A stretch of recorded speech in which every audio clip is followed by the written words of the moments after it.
Dear friends, as per the Maharashtra State HSC Board, the syllabus for Standard 12 in all the faculties from this year is changing. That is, we will have a new syllabus from June 2020. Accordingly, in the subject of bookkeeping and accountancy, our first topic is Introduction to Partnership and Partnership Final Account. That is our topic. Today we are going to learn this topic. Now the content of this topic is divided in two parts. It has two major parts. One is the Introduction to Partnership. Why we are supposed to learn Introduction to Partnership? Because this is the first time we are going to learn final account of partnership. So before we know what is partnership, partnership final account, we are supposed to know what is partnership, and that is why in the first part we are having introduction to partnership, and the second part is partnership final account. In first part we are going to learn the meaning of partnership, definition of partnership, features of partnership, partnership agreement, rules in the absence of partnership agreement, capital account of partners. That is our first content. So in short, we are going to know in general about the partnership firm. That is the theory part. In the second part, which is a practical in nature, we are going to learn preparation of trading account, profit and loss account, capital account of partners, balance sheet of the firm, and various adjustments. Now let us see the first part of our topic.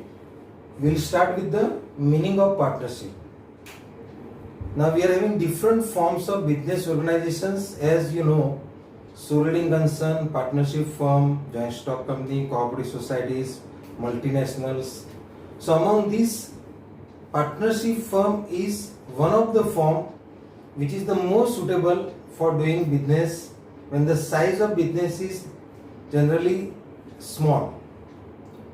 So what is partnership firm?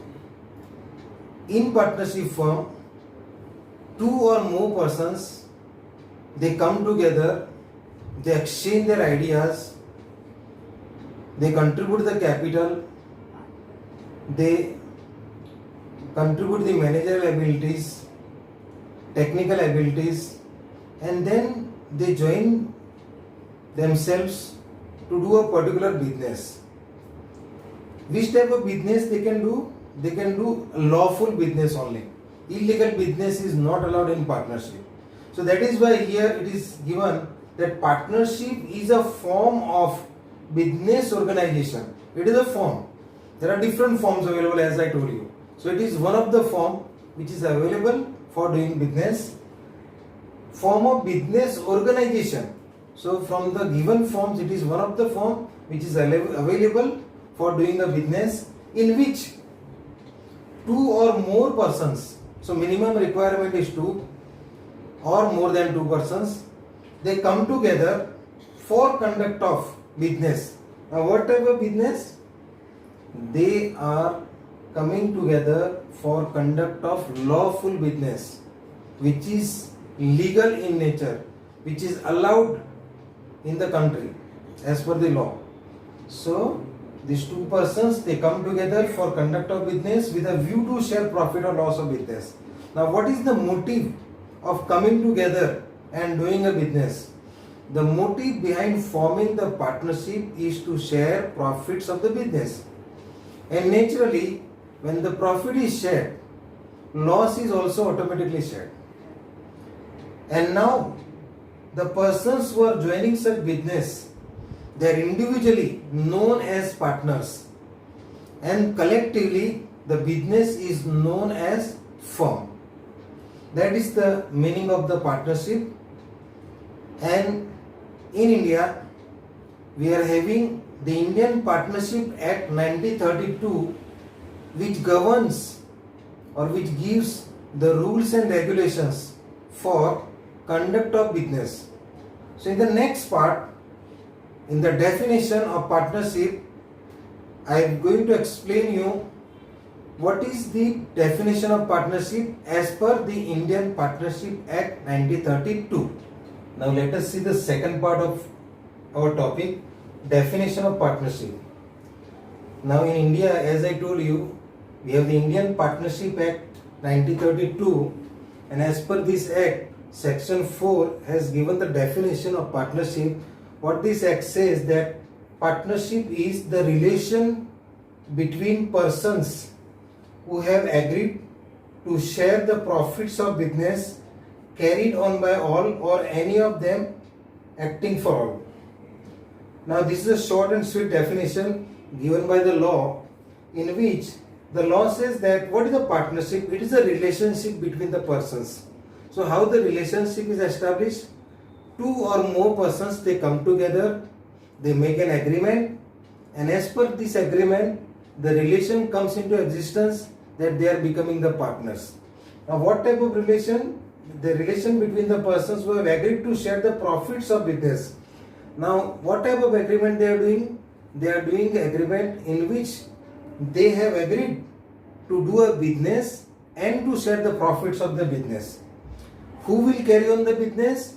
This business will be carried on by all the partners, or it may be carried on by a single partner who is acting for all the partners. So the definition is very short and sweet. It clears that it is a relationship between the persons who have agreed to share the profits of the business, and the business is carried on by all the partners, or it may be carried on by a single person on behalf of other partners. Now we'll see the features of the partnership. Now after the definition, from the definition, following features of partnership are following. So we'll see one by one what are the features of partnership. Number one is agreement. Partnership is a product of an agreement. Without agreement, partnership cannot come into existence. So two persons who are competent to enter into contract, that is those persons who have attained the age of 18 and who are capable of entering into contract, they can make the contract and they can form the partnership. So partnership is a product of an agreement. This agreement may be oral or it may be written, but if it is written, then it is desirable to have a written agreement to avoid the disputes. Second feature is how many number of partners are allowed.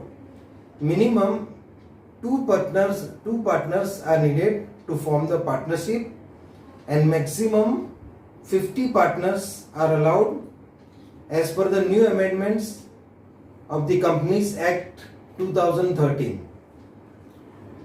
Now our third feature is lawful business. Whenever we are forming a partnership, the object of partnership is to conduct a business. Now what type of business we can conduct? The business for which the partnership is formed should be always a legal business. It means illegal business such as smuggling, etc. is not allowed in case of partnership. Next point is sharing of profit and loss. As I told earlier, and we have already cleared in the definition, that partnership is formed for sharing the profits and losses. So the aim of partnership is to share the profits or losses. So the profits and losses are shared equally or as per the agreement. Our next feature is unlimited liability. Now what is the liability? Liability is the responsibility to pay the amount. What do you mean by unlimited liability? Whenever the partnership business suffers loss and the assets of the business are sold and the creditors are paid, but still the creditors are remaining. The personal property of the partners is sold and paid to the creditors. It means partners are going to lose their investment as well as they are liable to pay the losses of the business from their personal property. That is known as unlimited liability. So your liability has no limit, your losses has no limit in this type of business. Registration. Now, in India, registration of partnership is not compulsory as per the Indian Partnership Act 1932. But in the state of Maharashtra, they have made it compulsory from 1st April 2005 to get the firm registered with the registrar of firms. If the firm is registered, then there are certain benefits which are enjoyed by the firm. So it is desirable to register the firm. Our next point, that is next feature, is joint ownership and management. The property, the assets of the business is not the property of a one person, one partner. It is a joint property of all the partners. A single partner has no right to sell the property. It is owned by all the partners jointly. At the same time, the management of the firm is also joint. That is, it is in the hands of all the partners taken together. No single partner can influence and manage the business unless others are giving permission. So the management of the partnership is jointly in the hands of all the partners, not in the hand of a single person. Principal and agent. Now here, the relation of the partner with the outsider and with the others is of two types. A partner is a principal to the outsiders because he is the owner, and a partner is an agent to other partners because he is working on behalf of other partners. Because all the partners have a right to manage the business, but sometimes a single partner may manage the business, so he is acting as an agent on behalf of other partners, and other partners are binded with the decisions of this partner. So these are the features of partnership. Now we'll see the next point, that is partnership deed. As I told you, now we'll see the next point, partnership deed. A written agreement between the partners is known as a partnership deed. Now there are two types of partnership agreement. Oral agreement between the partners. Here the partners orally decide the rules and regulations of conducting business. But there are certain disadvantages. There are chances of disputes between the partners, and therefore it is desirable to have a written agreement between the partners. So whenever the partners are preparing the agreement in writing, it is known as a partnership deed. Now, what are the contents of the partnership deed? There are many contents of partnership deed. It contains name, address, nature of business of the firm, means what is the name of the firm that you have decided, where is the place of the business, what type of business they are doing, that is given in the partnership deed. In addition to this, name, address of all the partners is written in the partnership deed. Capital contributed by the partners, each partner is contributing capital. So what is the amount of capital contributed by the partners? Profit sharing ratio is given, whether they are sharing equally or some other ratio they have decided. So as per the decision taken by the partners, the ratio is given. Rights, duties and liabilities of each partner is given. What are the rights of the partners? Who can manage the business? Who has the right to manage the business? All these points are included. In addition to this, the rules regarding admission of a new partner, retirement of a partner, if death of a partner takes place, then how the accounts are to be settled. That is given in the partnership deed. The important points are interest on capital allowed to the partners, interest on drawings charged to the partners. If any loan is given by the partner, then what should be the interest given to partner's loan? Whether salary is payable to partner, whether any commission is payable to any partner, all these points are included in the partnership deed.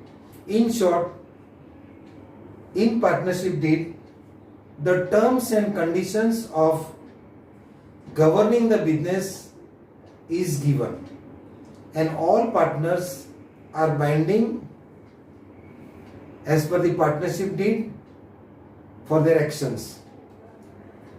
After this, now we are going to see if the partnership agreement is not prepared, then the Indian Partnership Act 1932 has given some provisions, some rules. So we are going to see the rules in the absence of partnership deed. Now it's the next point, that is provisions of the Indian Partnership Act 1932. Now in the last part we saw that there is a partnership deed, and as per the partnership deed, the interest on capital, profit sharing, interest on drawing, etc. is decided by the partnership deed. But suppose there is no provision in the partnership deed, then how we are going to do the accounting treatment, or what we are going to do when there are no rules given in the partnership deed? So we are following the Indian Partnership Act 1932, and this act has given certain points, certain rules, and accordingly we have to act. So in the absence of partnership deed, the following rules are applicable. Number one is, if the partnership deed is silent about the sharing of profits and loss, then all partners have equal profit sharing ratio, whether the person has invested more capital or less capital, whether the person is an active partner or sleeping partner, but the profit sharing ratio is same for all the partners. Our second provision is, no interest is given, no interest is allowed on the capital which is invested by the partners. If a partner is investing, if one of the partners is investing 10 lakh and another partner is investing only 1 lakh, if suppose the partner who has invested 10 lakh, he may ask that he should be given 10% interest on capital. So the other partners may refuse, and they may say that, see the rule of the Indian Partnership Act 1932, we have not made any provision for interest on capital, and that is why we cannot give you any interest on your investment. Now the third rule, same as interest on capital, no interest is charged on the drawings of the partners. Whatever amount is withdrawn by the partner, others cannot demand to charge the interest on drawings. The next point is, no salaries or commission is payable to any partner. If a partner is a full-time working partner, or we can say if he is an active partner, and another partners are sleeping partners who are not managing the affairs of business, so the person who is an active partner may ask for the salaries. But if in the partnership deed no such agreement is made, so he is not given any salary. Same way, if a partner is demanding commission on the sales made by him, he is not allowed any commission. because the partnership agreement clearly states that in partnership agreement there is no rule. So the act clearly says that no commission is given to any of the partner. Same way, now the important thing, whenever we are solving the problem, we have to take care of this particular rule. This may not be given as the adjustment, but if we will see in the trial balance, partner has given the loan and the problem is silent, then we are making an error by not giving interest to the partner. So we have to give 6% interest on the loans given by the partners. So whenever in the trial balance, the loan of the partner is given and the problem is silent about interest on loan, then we are supposed to calculate 6% interest on the loans, and accordingly we have to do the treatment. So these are the some of the rules which are given as per the Indian Partnership Act 1932.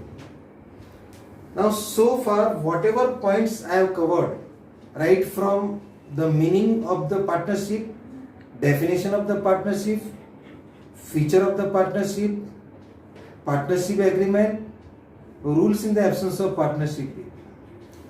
This is the theory part. It is not useful for solving the problems, but it is useful for answering the objective questions. So you have to remember all these points because objective questions may be asked on these points. And now in the next video, that is in part 2, I am going to continue with the methods of maintaining capital accounts. In that we are going to see the two methods of maintaining capital accounts. So we'll continue in the second part. Thank you.